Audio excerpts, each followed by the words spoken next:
Fighting alone can get quite tedious, but I had the good fortune to run into a pair of brave young warriors. We meet again. How have you been? Albedo! What are you doing here? Thankfully, tracking you down turned out to be a lot simpler than we envisaged. These two courageously lent me a hand while I was fighting the Wild Hunt. When they told me they were Servarka's colleagues, it all made sense. And given how people of outstanding talent tend to cross paths, it's no wonder you're already acquainted.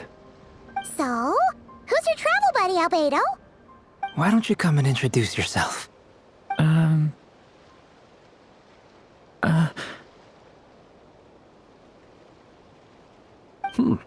A gentleman of few words, It's nice to meet you.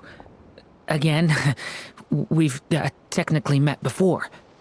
Wait a sec! You're Minnie Durin! That's right. It's me.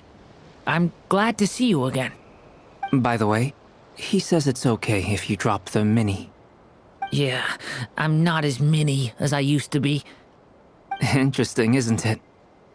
The first step towards blending into human society appears to be reflecting on whether one's name really reflects who they are.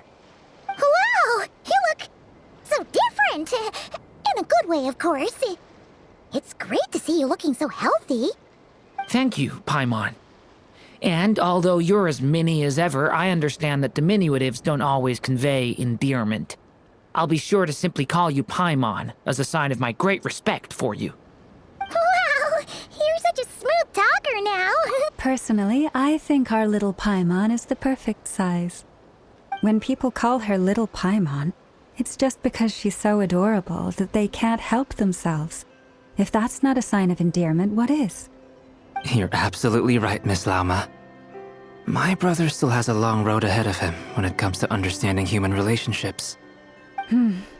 Anyway, speaking of long journeys, didn't Columbina, leave with you? How come she isn't back yet? She's been catching up with old friends. Wouldn't be surprised if she stopped for a cup of tea, or 10, on the way back. Uh-oh. People are talking about me. Hope it's nothing negative.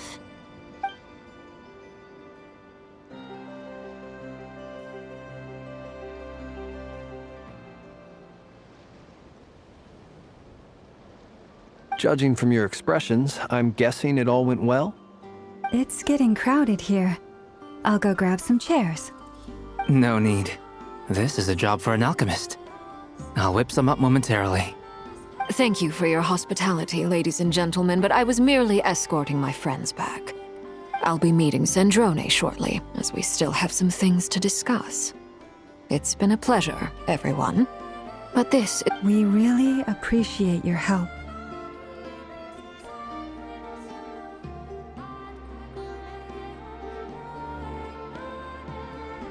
Oh, come on. Spare the formalities. I'm just glad I could help out some true friends. I understand. Well, bye for now, Harlequino.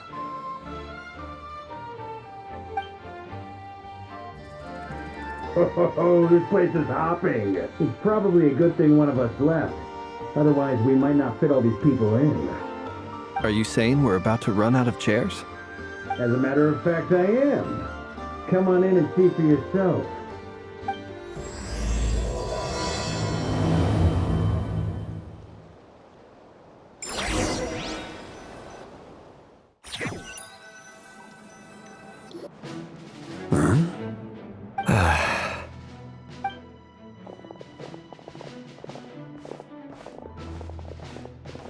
I overheard your little chit-chat outside, by the way. With Miss Columbina's colleague gone, we should be back to the original crew plus the other colleagues I brought in. Though, it looks like we have another new face. Someone else managed to rope in a colleague too?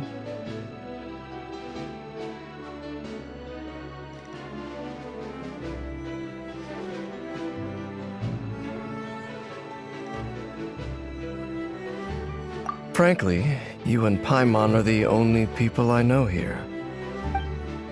This here is Dainsleif, colleague of Tibet's greatest guide, Paimon, and greatest adventurer, the Traveler. Well, not exactly colleagues, more sort of friends. When someone else jumps in to do the announcing, you know you're speaking to someone important. Let's hear what he has to say. Note to self. Once Paimon knows your name, the rest of the world will soon follow. When he comes looking for us, it's usually something important. Paimon's guessing you've heard about the Wild Hunt, then.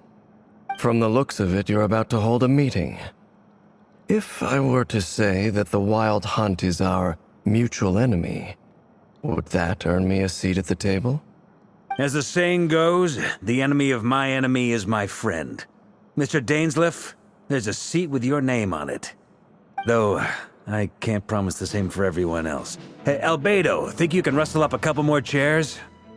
After all this time apart, Grandmaster Varka's first order is to rustle up a couple more chairs. I've missed this. Is he being sarcastic?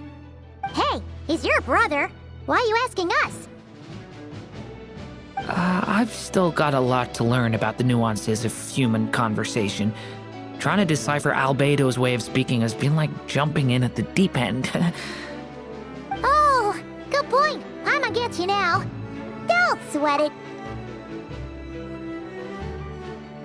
I wonder what's taking Nefer so long. Perhaps you should go and check in with her. If anyone can hurry her along, it's you. I just got back from the curatorium. Besides, aren't you curious to see what's taking her so long? Miss Nefer doesn't strike me as the type to share secrets. And since gathering intel is her specialty, I'm guessing she'd prefer to keep her methods confidential. Under such circumstances, would it not be tactless for me to impose? Oh, but it's fine for me to impose. What can I say? You have an unrivaled ability to garner people's affection, Miss Moonchanter. Besides, you have far more in common with her than I do. All right, then. Impressive. She barely fought back at all. I admire your powers of persuasion, my friend. As I'm sure Miss Lauma will realize soon enough, the trick in life is to always pitch in with other people's responsibilities so that you can be selective with your own. Another trick is to simply hide in the background. Spoken like a true sage. Anyway, looks like we've got some time to kill before the meeting. Let's take a little breather, folks. And feel free to chat amongst yourselves. We'll get down to business once the other two arrive.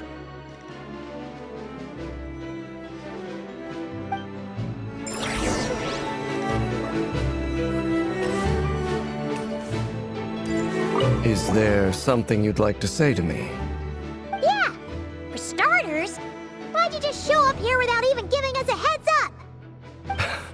If you think back to our previous interactions, you may recall that that's hardly out of character for me. You do have a point there.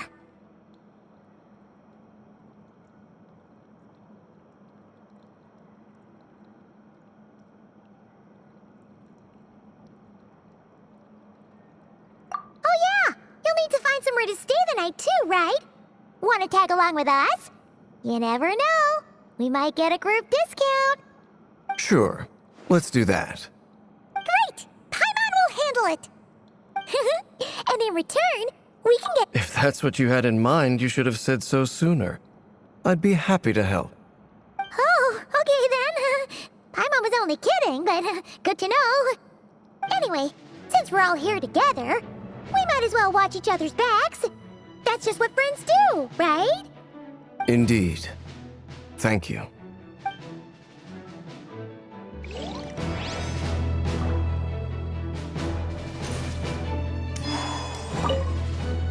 Truth be told, I can't remember the last time I was in a meeting with so many people. You're not alone there, my friend. The Lightkeepers also struggle to bring everyone together for a serious discussion.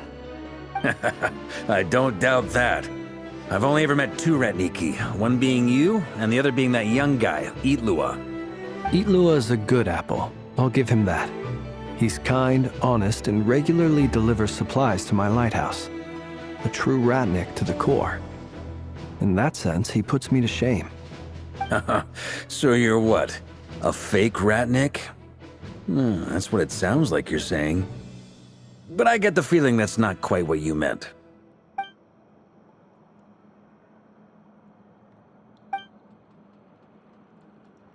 Come on, why the awkward silence?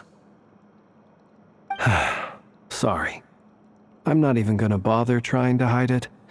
You've known all along, haven't you, my friend?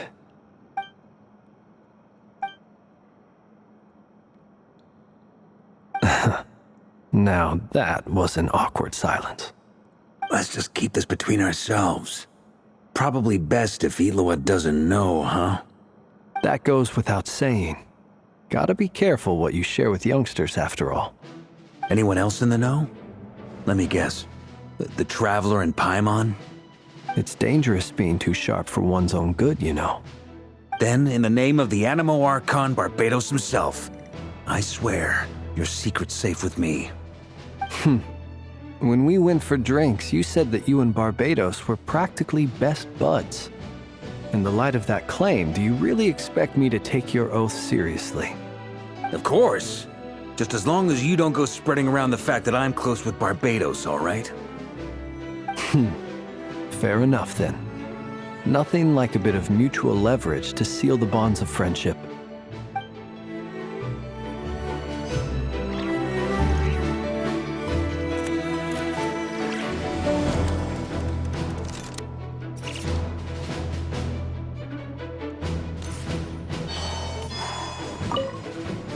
You're both awfully quiet. Why don't I start us off with an icebreaker? Much obliged. Have either of you ever had your portrait painted? If not, I'd be glad to help. That sounds like a lovely idea. You know how to paint, then? I dabble occasionally. He's an excellent painter. Tables, chairs, people, dragons, you name it. He'll paint it for you. I'm flattered.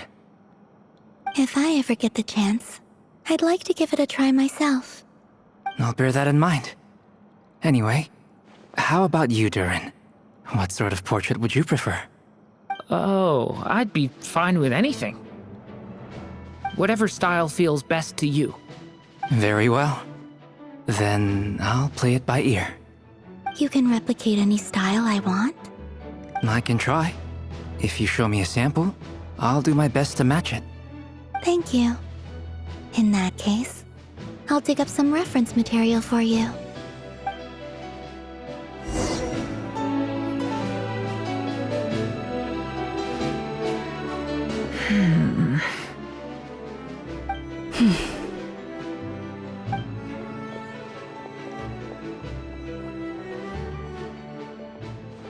Ah, Miss Nefer. You made it after all. But what about Yehoda? I'm here to give you an update on how things are going on our end.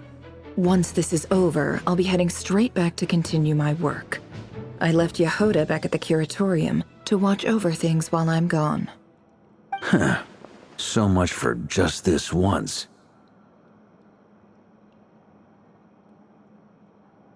Shh! Not so loud! We're on a roll here! What if she remembers and suddenly decides to back out? Did you say something, Mr. Varka? Huh? I didn't say anything. Right, Flint's?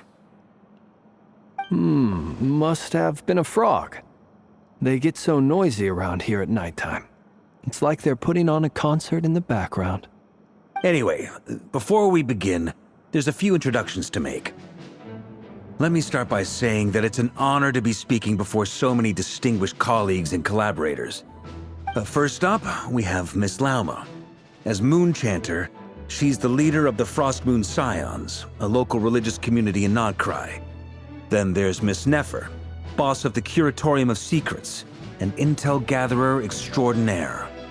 Nefer is leading the investigation into Rerer's background, assisted by Yehoda and Lauma. From the little I've heard, they're making some great progress. Over here, we have Mr. Flintz, a ratnik and guardian of the abandoned lighthouse.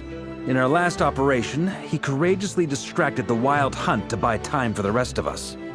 For those of you who've never met, this is Mr. Albedo, a renowned alchemist and captain of the Knights of Favonius investigation team. By his side is a new face for us all, myself included, Mr. Durin, who has come to lend his aid. Next up, we have the Moon Maiden and former Fatui Harbinger, Miss Columbina. Then we have the Traveler, who's earned more titles than I could possibly hope to list out, so I'll spare you the rundown. And Paimon, the ultimate travel companion and quite possibly the best guide in all of Tevat. Wow! That's a lot of people! Great turnout! Miss Nefer, it looks like you might have another job coming your way, so, congratulations on the booming business, I guess. You think I haven't got enough on my hands as it is? Who's looking for me now? That would be me, Miss Nefer. I have a commission for you. And you are? Who I am doesn't matter right now. What does matter is that I'd like you to gather more intelligence about the Recher of Solnari. Well, it's not as if we never take on anonymous commissions. But in your case, I'll have to decline. I'm gonna take a wild guess and say your job's probably more hassle than it's worth. Something about you seems like bad news. It's my eyes, isn't it? Conrian, I assume. And what's with the mask? Are you trying to hide your identity? In any case, the fact that you're even still alive raises an awful lot of questions for me. My name is Dainsleif.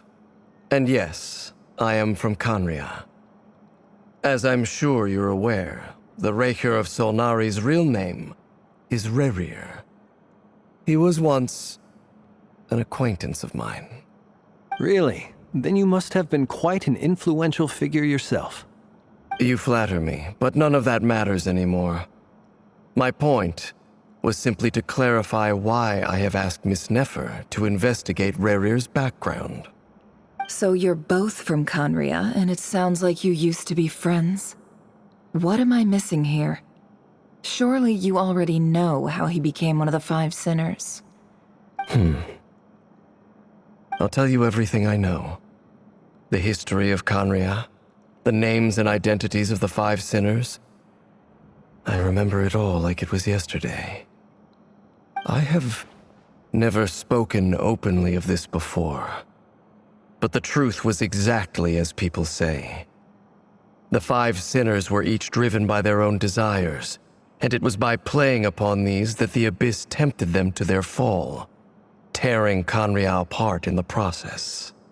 The visionary, Vedafenir, who wished to foretell the future. The wise, Haroptatir, who sought limitless knowledge. Gold, Rheindotter, who desired to create life. The foul, Surtologi, who pursued supreme strength. And last, but not least, Recher of Solnari, Rerir, Ravager of the Moon. Of the five, Rerir is the only one who remains a mystery to me. He never harbored grand ambitions. So what changed in the space of a single night? How did he come to fall like the others? In other words, you're saying that his change came as a shock to you, and you have no idea what actually happened? That's right. You mentioned how the Abyss tempted them, which led to their fall. But what did that look like in practice? And what other context can you give me about the events of that time? The more detail you can give me, the better. Strangely, now that it comes to it, I hardly know where to begin. The fateful night took place during the era of the Eclipse Dynasty. One day, my elder brother, the visionary, Vedafenir, was summoned to the palace by the Vinster King, only for the king to gouge out his eyes and cast him into the dungeons. When I came to hear of this, My fury knew no bounds. I gathered together every ally I thought I had, and together, we set a night to storm the palace and free Ved. Centuries on, the memories of that night still haunt me like a never-ending nightmare. We broke through the palace gates, just like we had planned, each striking towards our separate targets. But then, I was betrayed. Even Vedifenir, the very person I had come to rescue, abandoned me and partook of the Abyss's power. So, it's personal after all. Then tell me, Mr. Dainsleif, what price are you willing to pay? You, of all people, must know that nothing comes for free. I cannot say what price would be worthy of such a commission. But know this. Rerir was not always a madman. Believe it or not, there was a time when he was just an ordinary man, working for the Conrian Intelligence Service. Uncovering the truth of Rerir's past is the only way to unravel this mystery. But before you decide if you will accept my commission, I will tell you more about him. Enough, I hope, to help you plan your next move. Sounds pretty good to me. Can I borrow your halo? It could be useful in the lighthouse. Hey, enough with the wisecracks! Besides, isn't that lamp of yours bright enough already? Relax. It was meant to be a compliment. If that was a little over the top for your liking, I'll make sure to tone it down next time. I'll give your proposal some serious thought, Mr. Dainsleif. Let's speak in private once the meeting is over. Before that, there's a few things I'd like to share.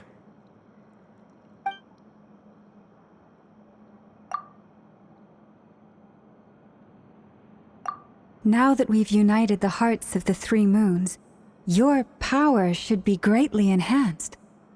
But it seems like that hasn't happened yet.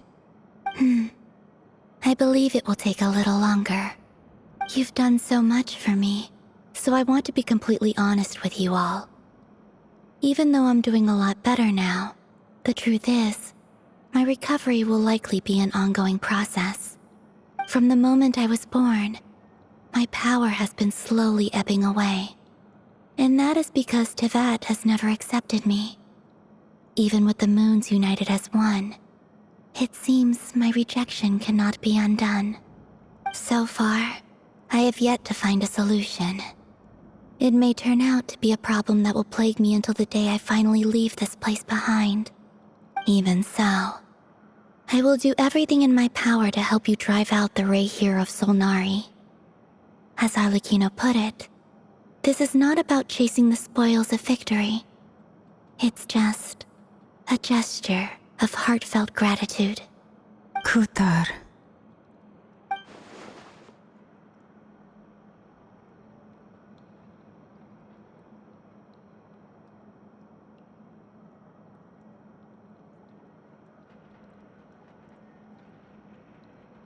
Defeating the Rayhir of Solnari will be no easy task.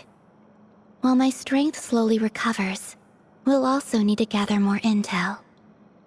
Naturally. We should take all the help we can get if we hope to defeat him. We've considered several viable plans now, but our choice hinges on the answers to a few key questions. Is it even possible to kill Rerir? What experiences shaped the person or monster he became? And what's he really after? Given Albedo's expertise in alchemy, I think we should leave him to try and answer the first of these questions. Understood. As for the other two, I'm afraid we'll have to count on you again, Miss Nefer. Believe me when I say it's not my wish to burden you. But right now, relying on your skills is our only option. So you're placing all your hopes on me, huh? We can't thank you enough for agreeing to help us. Honestly, I can hardly believe how lucky we are. You sure have a talent for changing your tune, Miss Moonchanter. Timid like Yehoda one moment, then flinches insincere flattery the next. Ladies, please. I must object to your portrayal of me. That's all. Feel free to keep bickering. Just pretend I'm not here. I almost don't want to leave this room. I'm curious to see how this plays out. I have faith in you, Miss Nefer. Something tells me you'll stand by us until the very end. Oh? And what makes you so sure of that? What if I suddenly decide that my compensation is insufficient? This isn't about the money. I can sense that you've got a deep-seated distaste for Rerir. And knowing you, that alone is motive enough. Look at them getting along so well. Like two peas in a pod. And I'm the one they accuse of insincere flattery. There is no justice. Miss Lauma, you have to understand something. Unlike you, I don't actually enjoy having everyone's hopes on my shoulders. Is that right? Well, maybe the fact that I'm willing to put my hopes in other people says more about me than you. But the fact is, I also trust you. And that's because I know that you're someone we can count on. Anyway, we've got our plan, so let's get moving. Mr. Dainsleif, let's talk. And Traveler, once we're finished, if you've nothing else planned, I'd like you to come with me. This whole experience is teaching me a lot. For instance, I now know that when other issues come up in the future, I'll have far more luck getting Lauma to convince Miss Nefer than trying to do it myself. Hate to say it, friend, but that's one of the funniest things I've heard in a while. Why? You think I've got it wrong? Quite the opposite. But what makes it so hilarious is how long it's taken you to realize.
Thank you for waiting. It's okay. We actually used the time to help Dainsleif get a room at the hotel. That's very considerate of you. Now, I trust you share my curiosity about Rerir's past, and you seem fairly familiar with Mr. Dainsleif already.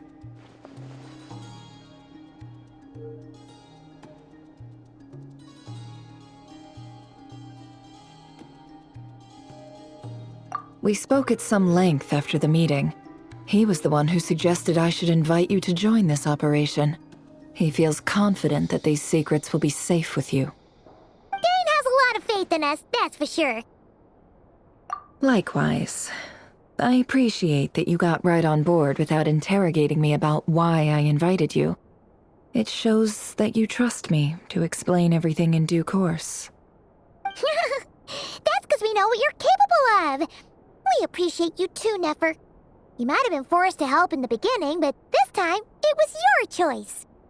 That's one way to put it.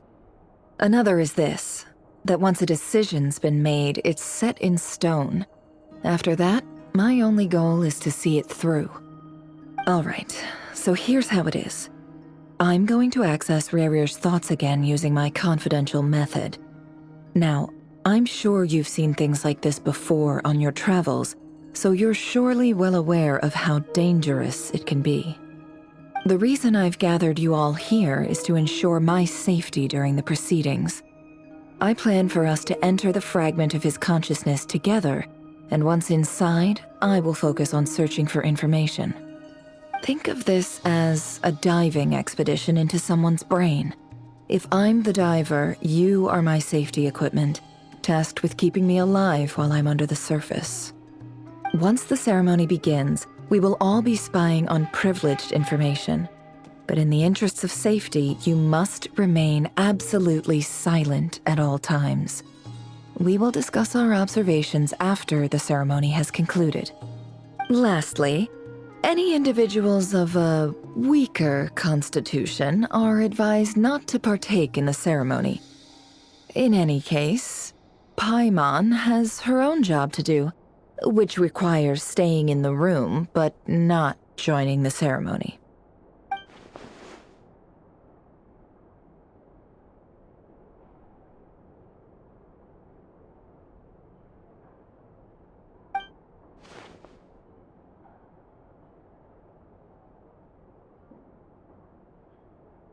Well, good luck, everyone!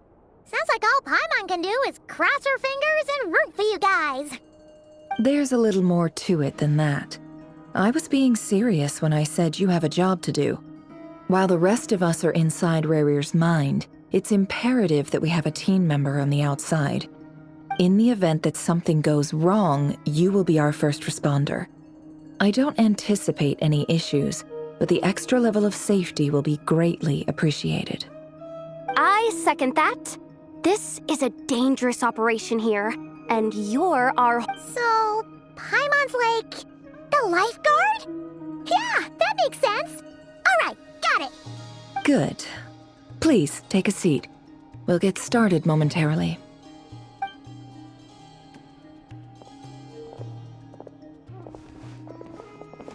So, did Mr. Dainsleif tell you anything else? He told me that he believes Rarier kept some big secrets in his life. He's not sure that they were the cause of his eventual downfall, but he's asked me to uncover what those secrets were all the same. But surely you're not planning to go through with this, no matter the cost. If you think that, you'd be overestimating me. I'm a businesswoman, not a mercenary. But I do have my own professional reasons for taking this job. You think I'd turn down the opportunity to get a first-hand glimpse into Conrian history? No chance. Well, as long as you don't let morbid curiosity get in the way of safety concerns, we're good. We'll do whatever we can to help you. You're such a killjoy.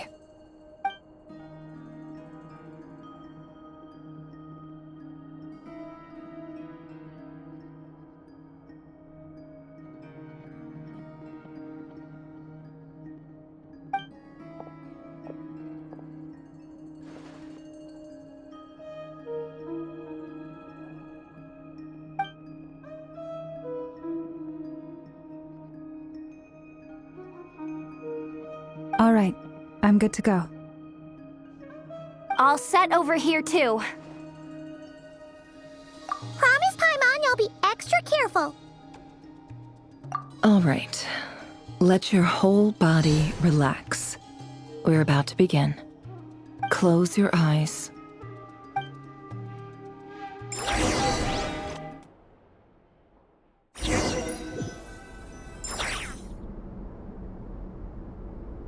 Phew. Could this be his office? Pretty standard setup. Bookshelves, paperwork, files. According to Dainsleif, Rarier used to be an intelligence operative. Chances... Is this where you keep your secrets, Rarier? Can't say I'm not looking forward to this.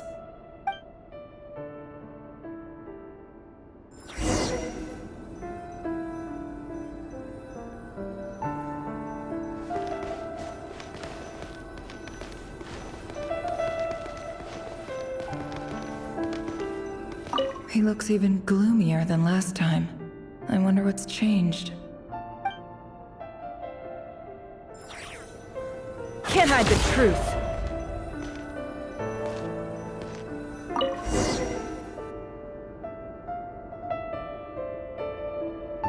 Today's files are in. Time to wade through them just like usual. Male, 51. Occupation, cook.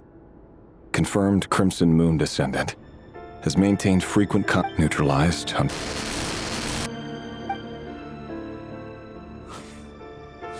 This one should be archived under purged targets.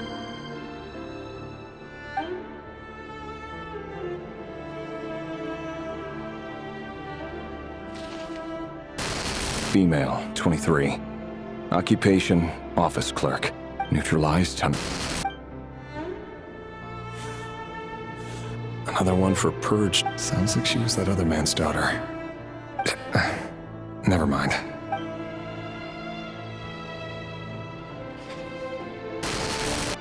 Male, 40. Occupation, teacher. Confirmed Crimson Moon descendant. Neutralized on... Just another nobody for the archive. Come to think of it, I remember surveilling this man. A case like his never would have been Female, 16. Occupation, none. Orphan, neutralized on... Filed. I have no recollection of this girl. None whatsoever. She doesn't...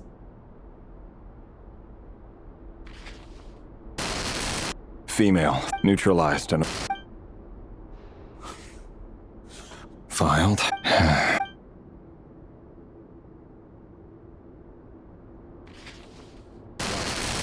Male, 11. Occupation, neutralized.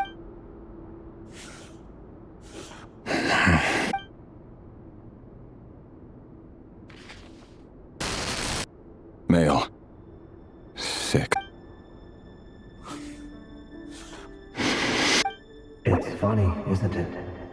Your job is becoming both harder and easier at the same time, depending on how you look at it.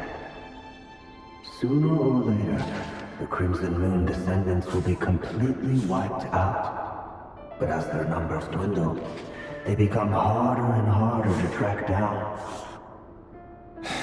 That's not how it is. Fortunately, however, most of the able-bodied adults have already been taken care of. The remaining weaklings will be increasingly easy to deal with.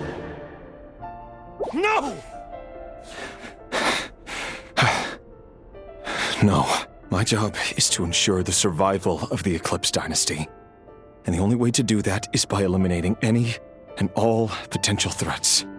It's a perfectly every single one of my colleagues can attest to my fairness. And if my friends were aware of the facts, I know they'd back me up too. Assuming, of course, that they were aware of all the facts.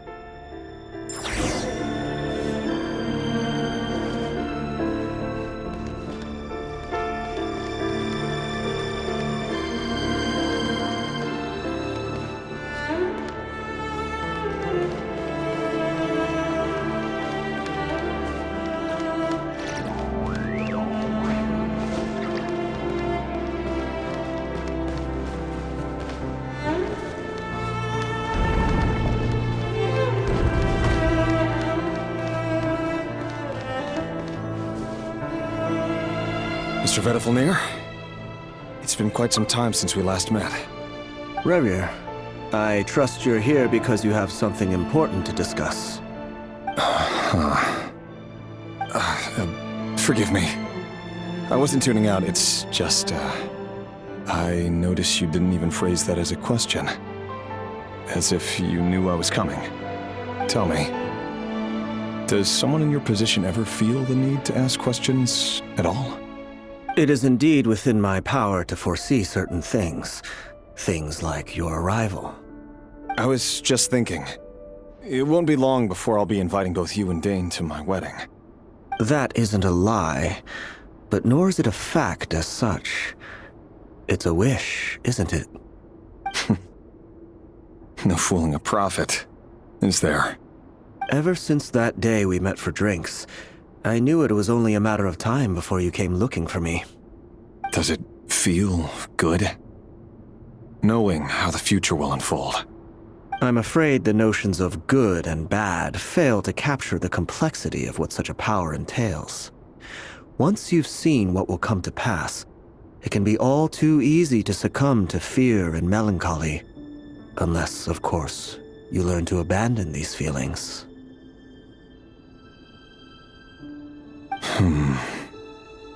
You fear my silence, and long to hear the words I left unspoken that day.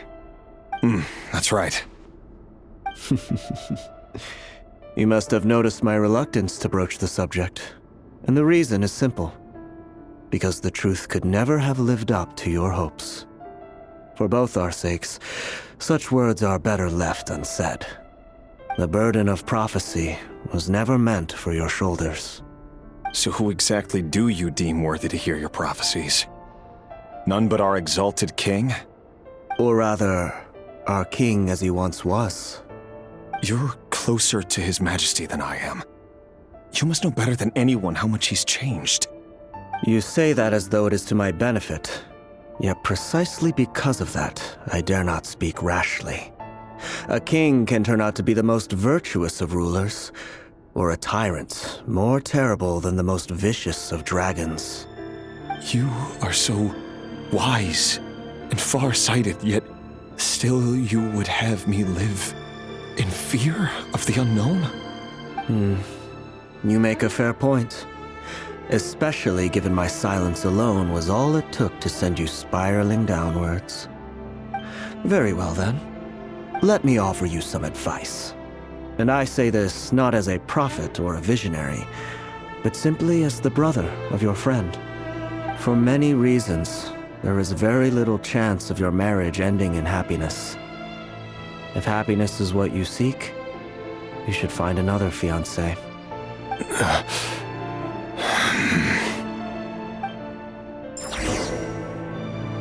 Hold on. There's that same black fog again. Could this memory belong to Thelindis?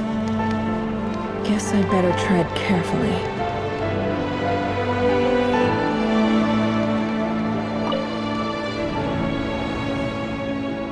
Wait. Hear me out. This time we finally got a clear look at his face and learned his true identity. His name is Rayrir, and he claims to be one of the king's guards. What did you say? A cruel irony, isn't it? The man you're set to marry leads a double life as a brutal executioner. Why are you telling me all of this now? Simple. It's because I want you to kill him. You are the only person he would never suspect. No, absolutely not. I would never dream of doing such a despicable thing. So you'll just stand by and watch him slaughter us to the last? Do not forget that the blood of the Crimson Moon flows in your veins too. The blood of the Crimson Moon? What does that matter now? The dynasty has long been dead and gone. You think that alone is reason enough for me to throw away everything I have? Why wouldn't it be? You two were once a child of the Crimson Moon, just like me. Don't tell me you've never felt so much as a flicker of fury for the way we were trampled into the dust. As long as you promise to abandon this pipe dream of restoring your dynasty, I can try to persuade him. Or have him persuade the Vinster King. Persuade the Vinster King? Do you even know why he's so obsessed with hunting us down? Why he keeps trying to force us to hand over our secrets over and over again? Or why we refuse to give up on restoring the dynasty? The Vinster King. A blind fool. His eyes clouded by powers from beyond this world. A petty little man with a miser's heart. And he dares to sit upon the throne? Mark my words. Sooner or later, Conria will fall. And it will be his doing. If you can't bring yourself to do it, so be it. Just you watch. It won't be long before calamity descends upon us all. The Rayrir of Solnari. That really is quite a secret you've been keeping from me, Rayrir. But Who am I to talk? Am I really any better? I've kept my own past a secret this whole time too. Love should be built on honesty. But ours was born from lies. And yet, is it really so wrong to hide things that would only make life harder? If we don't cover up the parts that no one else should see, how can we go on pretending to be normal? Vedifulnir must have known all this. And that's why he made his prophecy. In the end, nothing stays hidden forever, but I won't just sit by and watch this disaster unfold. I'll do everything in my power to protect what I cannot afford to lose, no matter who I have to face.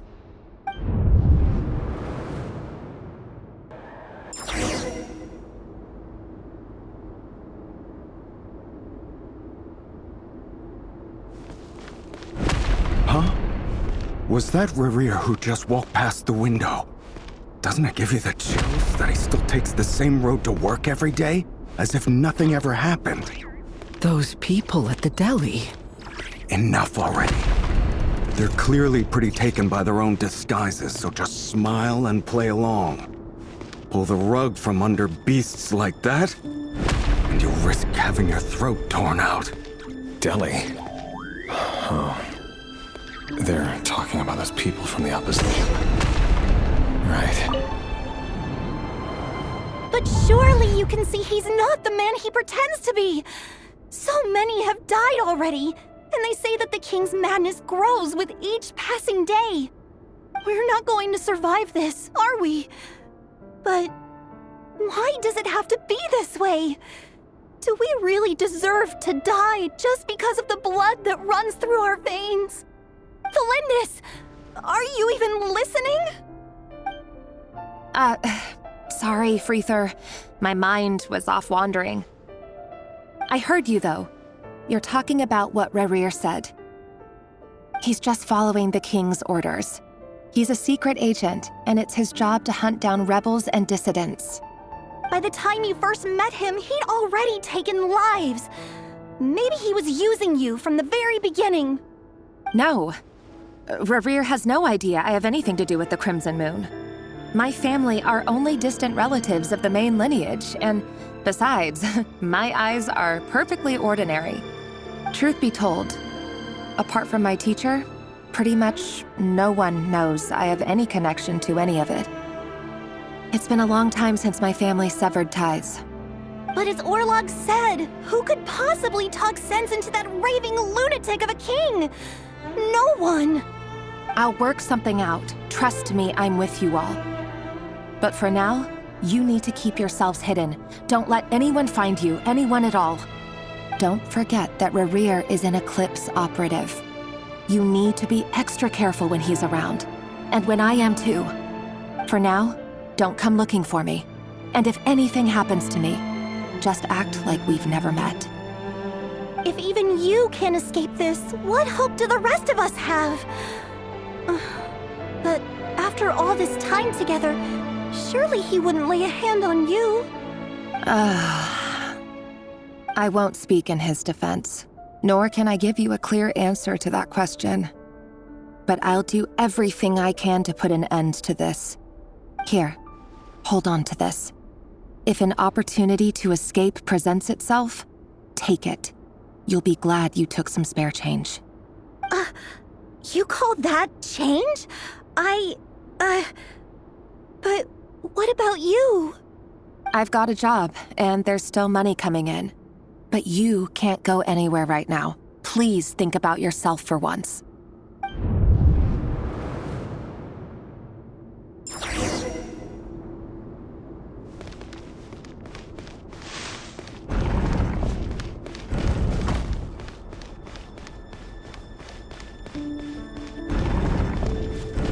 Another day, another round of assassination training. Training ground is just beyond this hidden passageway. When you kill a person, doesn't it bother you when you end up covered in their blood? Why would it? Aren't we all just walking blood bags? But not everyone was accustomed to hunting. Make sure you have a firm grip on the handle. Choose your angle well. Keep your movements light and brisk. And the prey won't sense a thing. I love that. I'll bet no one can deny death at your hands. I work clean. There's no traces.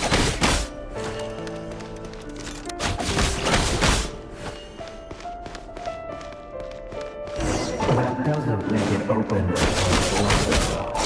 The killing just happens to you right now. What if he doesn't?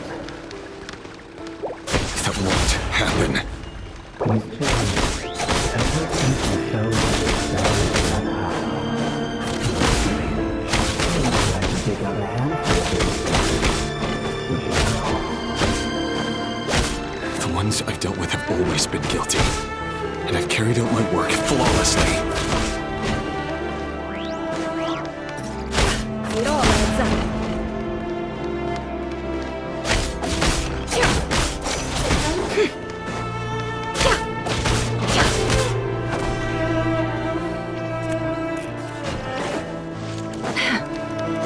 Can't hide the truth.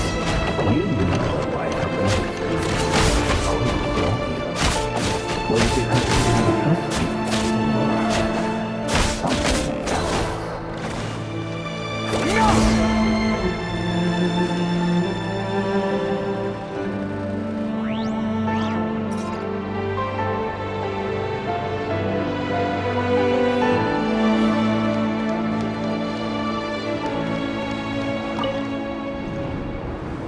Delindis, do you still remember Orlog?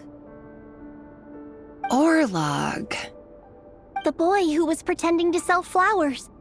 You spoke for quite a while, didn't you? Yes, we did. What about him? He was arrested 2 days ago.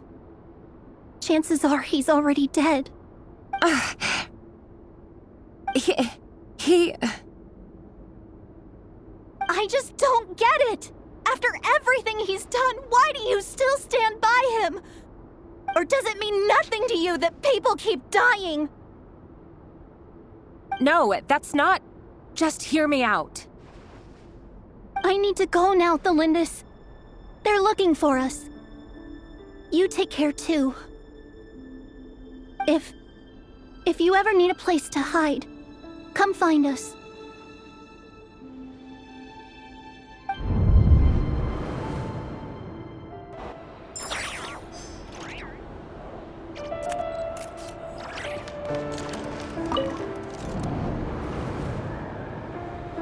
Author, Thelindis. Over the course of this week, the research object was subjected to interference for a total of 47 hours for experimental purposes. The results are as follows. All subjects of observation that were sent inside have now... The situation within is proving more problematic than anticipated. No progress whatsoever. What now? Won't you give me even a glimmer of hope? Things are getting worse by the day. I have to find a way or we'll all be in danger.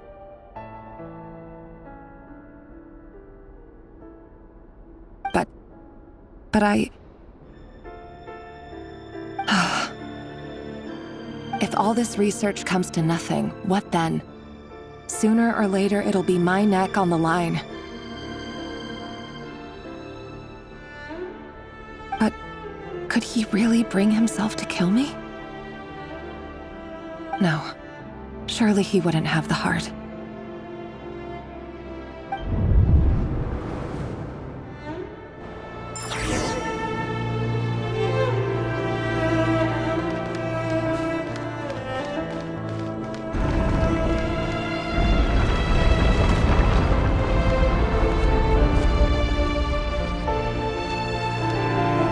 Why won't you just let us go? We don't even know each other. All we want is to live ordinary, peaceful lives. You want to live?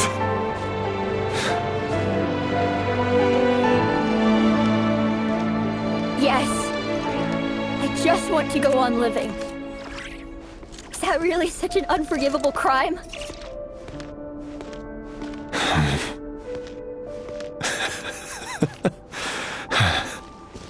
You want to go on living. I want to keep living too. To keep living forever.